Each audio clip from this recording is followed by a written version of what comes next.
24 दिसंबर 1999 शाम के 4:53 आसमान में 26,000 फीट की ऊंचाई पर उड़ता हुआ इंडियन एयरलाइंस का विमान IC-814। विमान के अंदर 176 यात्री। कोई अपनी शादी की सालगिरह मनाकर लौट रहा था तो कोई नए साल के जश्न का सपना देख रहा था। लेकिन किस्मत को कुछ और ही मंजूर था। अचानक विमान के सन्नाटे को एक चीख ने चीर दिया। कोई अपनी जगह से नहीं हिलेगा, ये विमान अब हमारे कब्जे में है। हवा में मौत का साया मंडराने लगा था। विमान के कंट्रोल अब पायलट के हाथ में नहीं बल्कि उन 5 नकाबपोश शैतानों के हाथ में थे जिन्होंने पूरे हिंदुस्तान की नींद उड़ा दी थी। आज राज इन्वेस्टिगेट्स पर हम उस खौफनाक हफ्ते की एक एक परत खोलेंगे। वो 5 हाईजैकर्स कौन थे? कंधार के उस बंजर रेगिस्तान में क्या हुआ था? और कैसे भारत के सबसे बड़े जासूस अजीत डोभाल ने मौत के उस पिंजरे में घुसकर एक ऐसा दांव खेला जिसने इतिहास बदल दिया। अगले 12 मिनट अपनी सांसें थाम लीजिए, क्योंकि ये कहानी सिर्फ एक हाईजैक की नहीं, ये कहानी है गद्दारी, मजबूरी और भारत के सबसे मुश्किल इम्तिहान की। हाईजैकिंग के कुछ ही घंटों बाद पूरी दुनिया के सामने वो नाम आए जिनसे हर हिंदुस्तानी नफरत करने वाला था। ये सिर्फ साधारण अपराधी नहीं थे, ये एक बहुत ही गहरी और सोची समझी अंतरराष्ट्रीय साजिश के मोहरे थे। इनका लीडर था इब्राहिम अतहर, जिसे चीफ कोड नेम दिया गया था। वो जैश-ए मोहम्मद के सरगना मसूद अजहर का सगा भाई था, जो अपने भाई को छुड़ाने के लिए किसी भी हद तक जाने को तैयार था। दूसरा था शाहिद अख्तर सईद, जिसे डॉक्टर कहा जाता था। तीसरा सनी अहमद काजी, जिसे यात्रियों के बीच बर्गर के नाम से जाना गया। चौथा मिस्त्री जहूर इब्राहिम, जिसे भोला पुकारा जाता था। और 5वां शाकिर, जिसे शंकर का नाम दिया गया था। इन फर्जी हिंदू नामों का इस्तेमाल सिर्फ एक चाल थी ताकि जांच एजेंसियों को गुमराह किया जा सके। इन 5 ने मिलकर विमान के अंदर के माहौल को नर्क में तब्दील कर दिया था। खौफ इतना था कि यात्रियों को अपनी पलकें उठाने तक की इजाजत नहीं थी। उन्हें मजबूर किया गया कि वे अपनी आंखें नीचे रखें और सिर घुटनों के बीच दबाकर रखें। जो भी डर के मारे या प्यास की वजह से सिर उठाता, उसे बेरहमी से पीटा जाता। इन्हीं शैतानों ने 25 साल के मासूम रूपिन कात्याल की बेरहमी से हत्या कर दी। रूपिन अपनी पत्नी रचना के साथ काठमांडू से हनीमून मनाकर लौट रहे थे। रचना के हाथों की मेहंदी अभी सूखी भी नहीं थी कि इन दरिंदों ने रूपिन का गला रेत दिया। ये हत्या सिर्फ भारत सरकार को डराने के लिए की गई एक सोची समझी वारदात थी। रूपिन के खून के छींटों ने उस विमान के फर्श को ही नहीं बल्कि पूरे देश की आत्मा को झकझोर कर रख दिया था। भारत के लोगों का गुस्सा अब एक ज्वालामुखी बन चुका था। विमान को सबसे पहले अमृतसर में लैंड कराया गया। ये भारत के पास सबसे बड़ा और शायद आखिरी मौका था।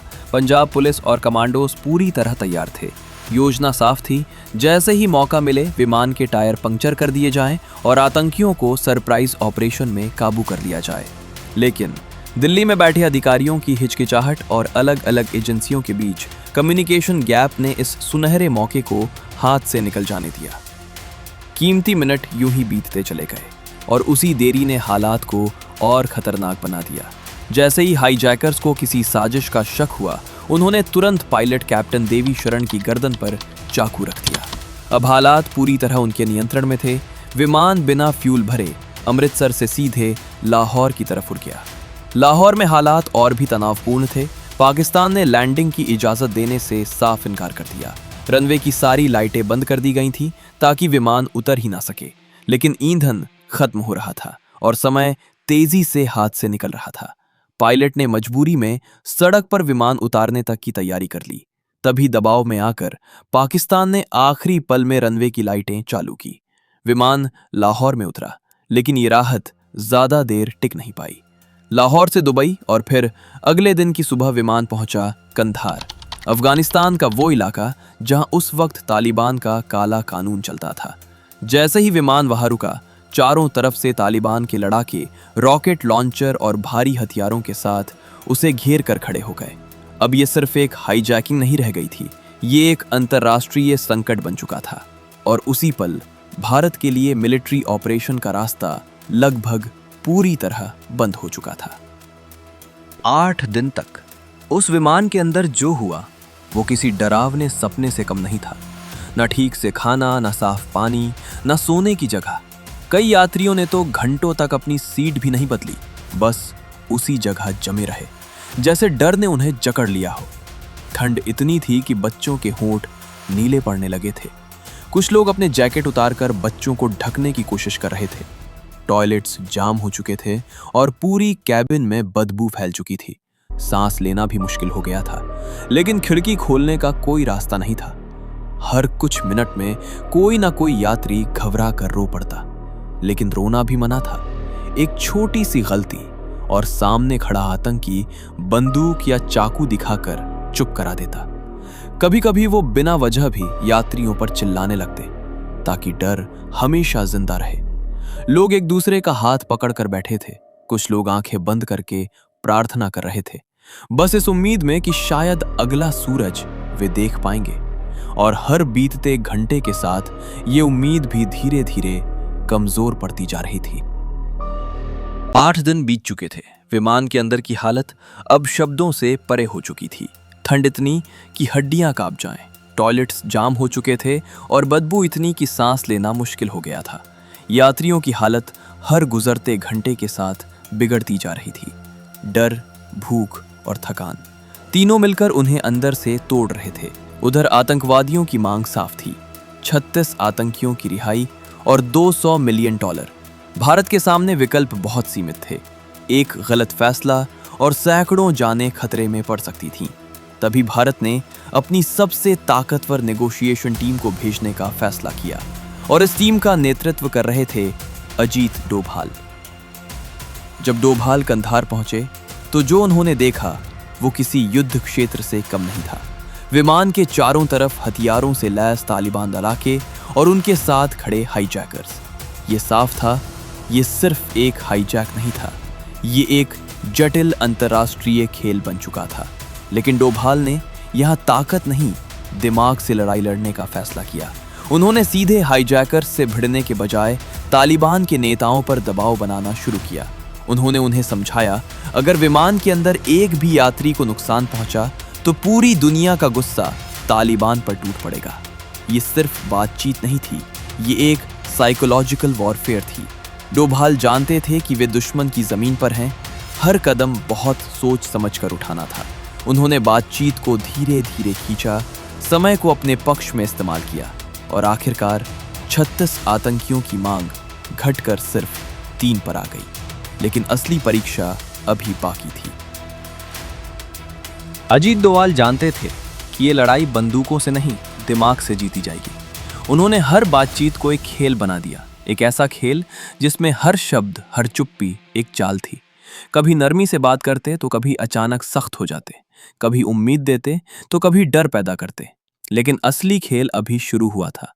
उन्होंने हाईजैकर्स के बीच ही शक पैदा करना शुरू किया। छोटे छोटे सवाल जो सीधे दिल और दिमाग में घुस जाते थे।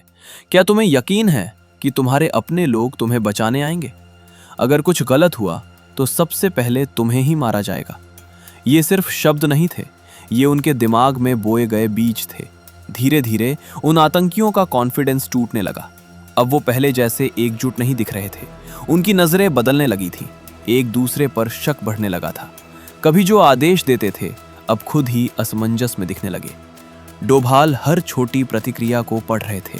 कौन ज्यादा घबराया हुआ है, कौन ज्यादा आक्रामक है, और किसके मन में डर घर कर चुका है। उन्होंने बातचीत को ऐसे मोड़ा कि हाईजैकर्स खुद ही कमजोर पड़ने लगे। ये एक अदृश्य लड़ाई थी, जहां गोलियां नहीं बल्कि दिमाग टकरा रहे थे, और धीरे धीरे इस मानसिक दबाव ने उन्हें अंदर से तोड़ना शुरू कर दिया। और यही था डोभाल का असली हथियार, दुश्मन के दिमाग में घुस जाना। जहां एक बार वो पहुंच गए, वहां से जीत की शुरुआत हो चुकी थी। 31 दिसंबर 1999, साल की आखिरी शाम। पूरा देश टीवी से चिपका था, हर आंख में डर, हर दिल में दुआ। 8 दिनों की उस भयावह कैद के बाद अब फैसला लेने का समय आ चुका था। आखिर में वाजपेयी सरकार को एक बेहद मुश्किल और कड़वा फैसला लेना पड़ा। 176 मासूमों की जान बचाने के लिए भारत ने झुकना स्वीकार किया। 3 खतरनाक आतंकवादियों मसूद अजहर, मुश्ताक अहमद जरगर और अहमद उमर सईद शेख को एक विशेष विमान से कंधार ले जाया गया। तत्कालीन विदेश मंत्री जसवंत सिंह खुद उस विमान में मौजूद थे। एक ऐसा कदम जो आज भी बहस का विषय बना हुआ है। कंधार की सूखी, धूल भरी जमीन पर इन आतंकियों को हाईजैकर्स के हवाले किया गया। कुछ ही पलों में 8 दिनों की कैद खत्म हुई, लेकिन एक नया खतरा जन्म ले चुका था। जैसे ही आतंकी रिहा हुए, हाईजैकर्स ने विमान छोड़ दिया और तालिबान की गाड़ियों में बैठकर अंधेरे में गायब हो गए। विमान का दरवाजा खुला और यात्री बाहर आए। उनके चेहरे पीले पड़ चुके थे, आंखों में डर अभी भी जिंदा था, लेकिन वे जिंदा थे।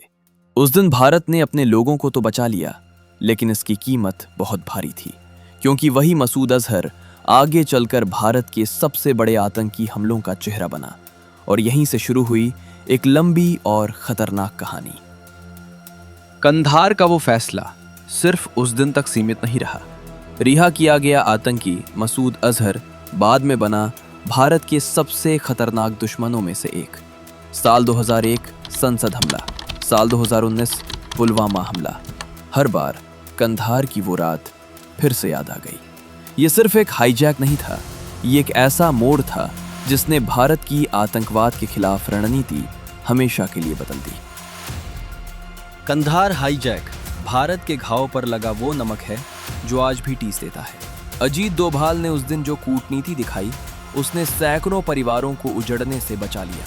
लेकिन उस दिन हमने एक बड़ा सबक भी सीखा कि आतंकवाद के सामने झुकने की कीमत पीढ़ियों को चुकानी पड़ती है। अजीत डोभाल की वो बहादुरी और रणनीतियां आज भी इंटेलिजेंस की किताबों में पढ़ाई जाती हैं। अगर आप इस केस की और भी बारीकियां जानना चाहते हैं तो नीचे कमेंट में लिखें। ऐसे ही और भी अनसुने मिशनों के लिए राश इन्वेस्टिगेट्स को सब्सक्राइब करें। सच्चाई और गहराई के साथ हम फिर लौटेंगे। जय हिंद।